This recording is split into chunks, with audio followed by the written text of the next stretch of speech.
প্রিয় দেশবাসী, আপনারা সবাই জানেন আমরা আমাদের যে সফল গণবিপ্লবটি হয়েছিল, গণ অভ্যুত্থানটি হয়েছিল ছাত্র জনতার অংশগ্রহণে, সেটি রক্ষার্থে আমরা 24 ঘন্টা সময় দিয়ে দিয়েছিলাম হাইকোর্টকে, যেন তাদের যে বিচারক রয়েছে, বিচারক এবং যারা চিফ জাস্টিস রয়েছে এবং চিফ জাস্টিস সহ অন্যান্য বিচারকদের পদত্যাগের জন্য।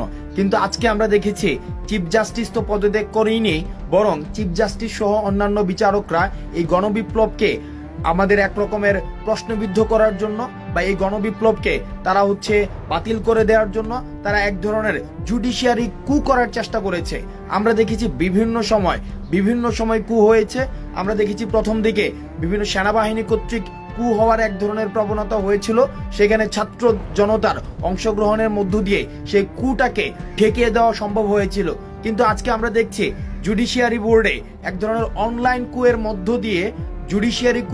দিয়ে ছাত্র এবং নাগরিকের অংশগ্রহণে যে সফল কুটি হয়েছিল সেটিকে ঠেকিয়ে দেওয়ার এক ধরনের চেষ্টা করা হচ্ছে। সুতরাং বাংলাদেশের প্রত্যেকটি প্রান্ত ছাত্র জনতা যারা রয়েছেন, ছাত্র নাগরিক আপনারা যারা রয়েছেন, আপনারা রাস্তায় নেমে আসুন। ঢাকা বিশ্ববিদ্যালয়ে যেসব শিক্ষার্থীরা রয়েছে, ঢাকা বিশ্ববিদ্যালয়ের শিক্ষার্থীরা রাস্তায় নেমে আসুন।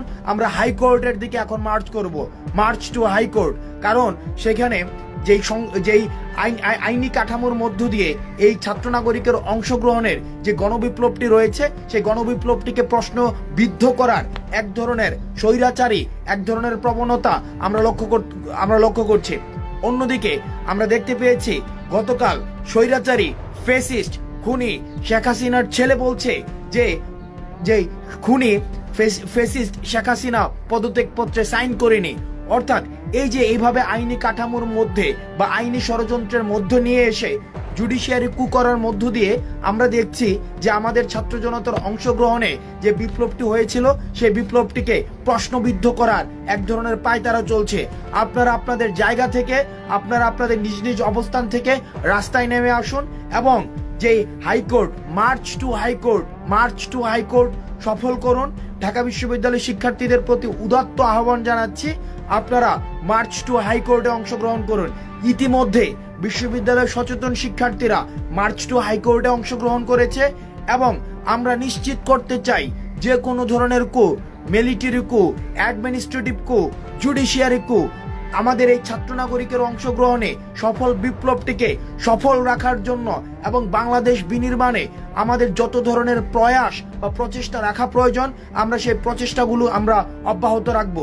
সুতরাং এই জুডিশিয়ারি কু করার যে প্রচেষ্টাটি চলছে, সেই প্রচেষ্টাটি ঠেকিয়ে দিতে আপনারা সবাই রাস্তায় নেমে আসুন এবং যেই মার্চ টু হাইকোর্টের যেই কর্মসূচিটি রয়েছে সেই কর্মসূচিটি বাস্তবায়ন করুন। আমরা সেখানে দেখছি এক ধরনের অনলাইন কু করার প্রচেষ্টা চলছে। এই অনলাইন জুডিশিয়ারি কুয়ের মধ্য দিয়ে আমাদের যে বিপ্লবটি ব্যাহত করার ষড়যন্ত্র চলছে। আপনারা নিজ নিজ জায়গা থেকে হাইকোর্টের দিকে মার্চ করুন। আপনারা নিজ জায়গা থেকে হাইকোর্টের দিকে মার্চ করুন। আমাদের দেখুন, এই 16 বছর ধরে ফেসিস্ট জালিম সরকার খুনি শেখ হাসিনা আমাদেরকে এক ধরনের নির্যাতন এবং নিপীড়নের মধ্যে রেখেছে। নির্যাতন এবং নিপীড়নের এক ধরনের যেই সিস্টেম ক্রিয়েট করেছে, আমরা এই সিস্টেমকে ছাত্র নাগরিক অংশগ্রহণ করার মধ্য দিয়ে এই সিস্টেমকে আমরা পরিবর্তন করেছি এবং আমরা স্বপ্নের বাংলাদেশ বিনির্মাণের জন্য আমরা স্বপ্নে বুনছি। কিন্তু আমরা দেখছি জুডিশিয়ারি কু করার মধ্য দিয়ে সেই বিষয়টিকে প্রশ্নবিদ্ধ করা হচ্ছে। সুতরাং আপনারা আপনাদের জায়গা থেকে সবাই রাস্তায় বেরিয়ে আসুন।